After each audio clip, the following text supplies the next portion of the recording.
Durante años, los videojuegos han emulado al cine en el desarrollo de su industria. Eventualmente, esto ha llevado a que experiencias más cinemáticas lleguen a nuestras manos, y que los ciclos de desarrollo se asemejen a los del cine. Hay un Call of Duty cada año de la misma manera que hay una rotación de películas de acción o superhéroes en cartelera. Los presupuestos de estos videojuegos, apodados AAA hace algunos años, son como los de estas películas, inmensos, masivos, titánicos. Vaya, más dinero que el que una persona normal verá en su vida. Juegos de alto perfil como Uncharted o Halo Infinite han tenido presupuestos de cientos de millones de dólares, y con buena razón, porque son títulos que logran vender consolas y generan ganancias impresionantes. Sin embargo, y como podrás ver en los próximos minutos, no todos los juegos son así. En contraste, y de una forma muy similar a la vista en la industria del cine, el desarrollo de tecnologías que anteriormente solo se encontraban en programas complejos e inaccesibles para su uso popular llegó a los videojuegos. Así como hay cine independiente, hay juegos independientes, llamados cariñosamente indies. Eso sí, el término ha cambiado con el paso de los años. El juego más vendido de todos los tiempos es un indie, pero ahora en teoría ya no es un indie. ¿A qué me refiero? Respondamos la incógnita. ¿Qué hace a un indie un indie? Soy Luis, hablemos de juegos. Antes de hablar sobre este juego indie que se convirtió en un titán de la industria, que si te estás preguntando es Minecraft, creo que un poquito de contexto nos ayudará a entender el surgimiento de los indies. La revolución computacional empezó en los garajes de algunos programadores, y los videojuegos, después de un tiempo en el que su desarrollo solo era posible en universidades con computadoras superpoderosas, vivió algo similar. Durante bastantes años, era posible crear juegos con equipos de 2 o 3 personas y presupuestos reducidos.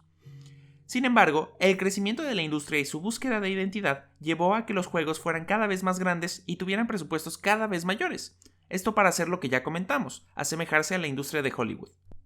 Para cuando llegamos a mediados de los 90s, cuando el 3D se encontraba en apogeo en el cine, los videojuegos no podían quedarse atrás. El principal exponente de esta situación fue Final Fantasy VII, juego que tuvo un presupuesto de más de 40 millones de dólares.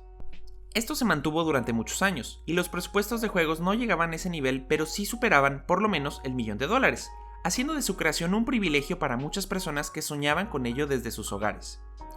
Todo cambió cuando Microsoft lanzó el Xbox 360 en 2005, consola que abiertamente permitía el desarrollo y lanzamiento de juegos 100% disponibles a través de medios digitales, gracias al clásico Xbox Live Arcade.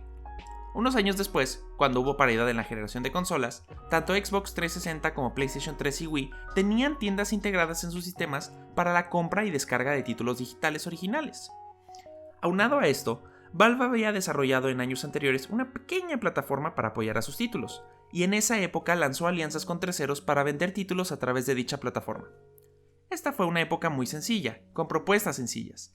Esta tiendita, Steam, tenía solo 150 juegos en 2007. Eso sí, el tiempo pasó, y estas plataformas empezaron a crecer poco a poco. Aunque primero fue con títulos clásicos en la consola virtual del Wii o juegos como uno en el Xbox 360, esto fue progresando cada año. Ahora sí es cuando los indies entraron al escenario central de los videojuegos. Ahora bien, aclaremos, ¿qué es exactamente un indie? Un juego independiente o indie es aquel que es financiado por el propio desarrollador y que es independiente de distribuidores para su lanzamiento en las plataformas a donde llegue. Pero, ¿qué es esto de desarrolladores y distribuidores? Pongámoslo de otra forma, con un ejemplo. Elden Ring es desarrollado por From Software, pero distribuido por Bandai Namco. Los lineamientos cambian, pero normalmente el distribuidor es el encargado de financiar, promover, traducir y, valga la redundancia, distribuir un juego en medios físicos y digitales. Debido a la necesidad de un disco o un cartucho para su distribución física, es más barato que un juego sea solamente digital. Por esto, un indie puede llegar a consolas al requerir menos elementos. Eso sí, la falta de un distribuidor implica que el presupuesto es menor, y normalmente estos títulos son de una escala reducida o de géneros con una rejugabilidad elevada. Han habido etapas en el crecimiento de los juegos indie, pero todo comenzó como lo conocemos con unos jueguitos de Xbox 360, de los cuales puntualmente veo 6 que demostraron las posibilidades, así como los límites de un juego independiente. Brave, un juego que logra dar un giro a los juegos de plataforma 2D que en ese entonces no eran populares como lo fueron o serían, con mecánicas de cambio de tiempo y una historia interesante para un juego de su tamaño, algo que en ese entonces no era normal.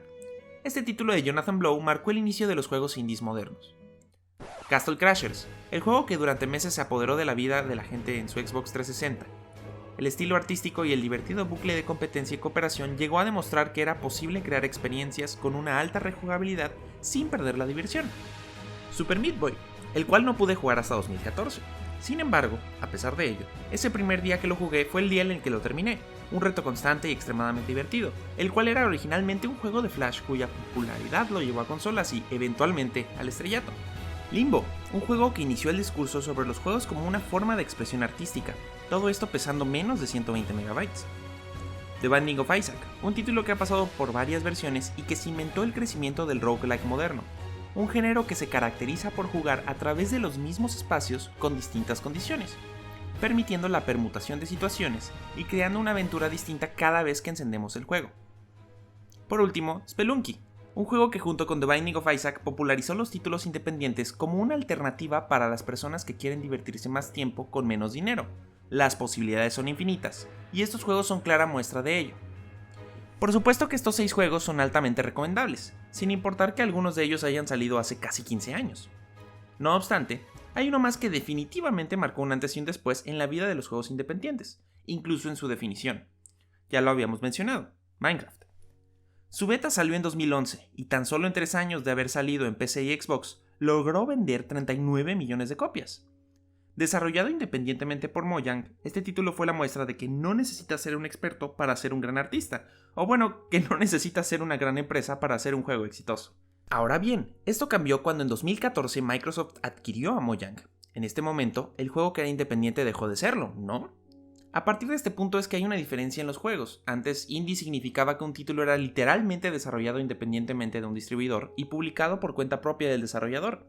Después de que Microsoft comprara el desarrollador independiente más grande de la industria, puede que las definiciones hayan cambiado. Ahora, el término indie estaría más apegado al de una industria distinta a la del cine, la de la música, al menos en ese entonces. La música llamada independiente no era publicada por los propios artistas en su totalidad hace 10 años. En cambio, era considerada independiente si la compañía disquera que distribuía la música no formaba parte de los grandes conglomerados como lo son Universal o Sony. Actualmente, los artistas pueden distribuir su música por cuenta propia, pero esta es la comparación más parecida. ¿Por qué? Porque ahora hay distribuidores menores que se encargan de publicar juegos de menor presupuesto. Algunas de estas compañías son, por ejemplo, Devolver Digital, quienes han distribuido títulos como Hotline Miami o incluso la recomendación del último video, Death's Door, o Annapurna Interactive, quienes distribuyen juegos bastante interesantes como Outer Wilds, un título del cual hablaremos en algunos meses. ¿Son desarrollados independientemente? No, pero no dependen de los más grandes como Sony, Microsoft o Nintendo para lanzar su título. Como tal, no son indies, no son AAA, pero al asemejarse más a los juegos independientes reciben esa etiqueta en ocasiones.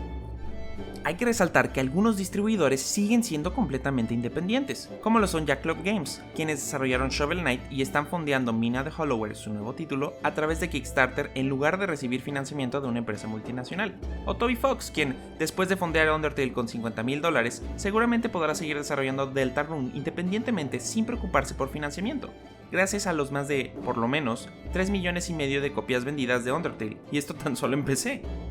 Al final, considero que los juegos independientes tuvieron una definición de diccionario inicial que significaba todo aquel título que es publicado por su desarrollador, independiente de cualquier otra empresa. Esto sigue siendo cierto. Sin embargo, nuevas herramientas y ciertas empresas han permitido que incluso no tener el dinero para llevar un juego a consolas no sea un detractor para su éxito. Puedes ser un desarrollador independiente y firmar contratos para poder llevar tu juego al público en general, sin cambiar nada para apaciguar accionistas. Teniendo esto en cuenta, un juego independiente también podría ser aquel que puedes hacer sin tener que comprometer tu visión. Esta independencia es lo que ha permitido que juegos peculiares y diferentes lleguen a PC y, al poder tener un público que los conozca y comparta, poco a poco puedan tener el reconocimiento que merecen. Tan solo observando juegos del año pasado, la mitad de mis títulos favoritos fueron hechos por desarrolladores independientes. Con experiencias que te atrapan de una forma diferente, los indies no son solo el futuro, son el presente. Hola, gracias por llegar al final del video. Quizás no sean los juegos más populares, pero los indies son propuestas extremadamente accesibles que merecen el mismo tiempo que el lanzamiento más popular del año pasado. Si enlistara juegos estaríamos aquí todo el día, y creo que eso lo haremos en otra ocasión. Por ahora, sí puedo recomendarte un juego independiente que me parece muy bonito y llegador, Chicory, en el cual tu arma es un pincel y tu objetivo es llenar el mundo de color. Suena como un juego para niños, y podría serlo, pero creo que es excelente para quien quiera relajarse un poco. En especial al dejarte revivir tus días de usar Paint para entretenerte. En especial, creo que es un título que demuestra que los indies pueden tratar sobre lo que quieran, incluso sobre literalmente usar un pincel para pintar el mundo. Si te gustó lo que viste, no olvides darle like y dime en los comentarios si conoces algún indie que merezca la atención de todos. Sígueme en Twitter si quieres ver contenido un poco más informativo. Me aseguro de poner noticias y recomendaciones. Nos vemos a la próxima. Gracias por estar aquí.